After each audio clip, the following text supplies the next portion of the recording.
কাজের প্রলোভন দেখিয়ে দিল্লিতে পাচার করা হচ্ছিল আসামের এক চা শ্রমিকের নাবালিকা কন্যাকে। গোপন সূত্রে খবর পেয়ে অভিযানে নামে জলপাইগুড়ি রোড স্টেশনের আরপিএফ এর স্পেশাল টিম।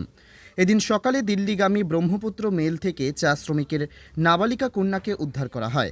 পাচারের অভিযোগে গ্রেপ্তার করা হয় সীতা বরাইক নামে এক মহিলাকে। ঘটনায় চাঞ্চল্য ছড়িয়েছে। অসহায়তার সুযোগ নিয়ে নারী পাচারকারী দল যে আজও কতটা সক্রিয় সেই প্রমাণ আরও একবার পাওয়া গেল। পুলিশ সূত্রে জানা গেছে সীতা বরাইকের আগেও এই কাজে যুক্ত ছিলেন, যদিও তার বিরুদ্ধে ওঠা যাবতীয় অভিযোগ অস্বীকার করেছেন সীতা বরাইক। তিনি বলেন, দিল্লিতে বাসা বাড়িতে কাজ করার জন্য নিয়ে যাচ্ছিলাম, মেয়ের বাড়িতে সব জানে। एक लड़की को बाहर लेके जाने से तो आपको नियम चाहिए ना, नियम है तो कुछ नियम।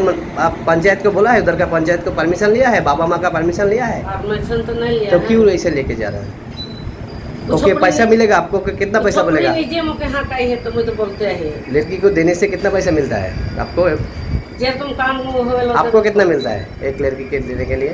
10,000 8,000 7,000 कौन दे आपको देता है? हाँ, एक टाइम ही ना, हर महीने हर महीना ना है एक टाइम?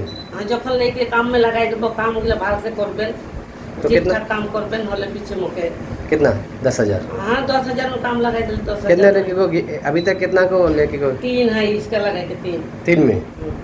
तो कितना दिन से काम कर रहे हैं आप लेके काम लड़की नहीं को? कर हम उधर अपने काम कर कितना साल से दिल्ली में है आप? मैं तो दिल्ली में बहुत दिन से काम करते रहे कितना साल हुआ? एकदम मैं 8-9 साल जे घर बनाবার মিস্ত্রি জোগাড় এগুলা কাম করতে রहे। ঘটনায় আসাম পুলিশকে খবর দিয়েছে জলপাইগুড়ি রোড স্টেশন থানার পুলিশ। খবর পেয়ে আসাম পুলিশ রওনা হয়েছে। এই দুজনকে তাদের হাতে তুলে দেওয়া হবে বলে জানিয়েছেন জলপাইগুড়ি রোড স্টেশন থানার পুলিশ আধিকারিক বিপ্লব দত্ত। রিকভারি হয়েছে একটা 16/5/2024 ব্রহ্মপুত্র মেল 1565 আমাদের কাছে একটা রেল মদত আর একটা আমাদের স্পেশাল টিমের একটা খবর ছিল যে একটা নাবালিকা মেয়েকে কোনো একজন নিয়ে যাচ্ছে দিল্লিতে হিউম্যান ট্রাফিকিং কেসে। তো সে ব্যাপারে আমাদের কাছে যখন গাড়িটা আমাদের আসে রাত্রি 10:30টার সময়, আমাদের লেডি স্টাফ, লেডি সার্ভিস আমরা সকল মিলে অ্যাটেন্ড করি এবং আইডেন্টিফাই করার পরে তাকে জিজ্ঞাসাবাদ করার পরে সন্দেহজনক লাগে আমরা ট্রেন থেকে নামিয়ে আমাদের অফিসে নিয়ে আসি জিজ্ঞাসাবাদের জন্য। তো সেখানে জানা যায় যে এই মেয়েটার নাম হচ্ছে বয়স কিরকম? আপনি এলাকার বাসিন্দা মূলত? মেয়েটা আন্ডার 18 আছে বয়স। আসামের কালাকুচি মিশামারি পুলিশ স্টেশনের আন্ডারে একটা চা বাগান আছে, সেখানকার মেয়ে। সে তাকে নিয়ে যাচ্ছিল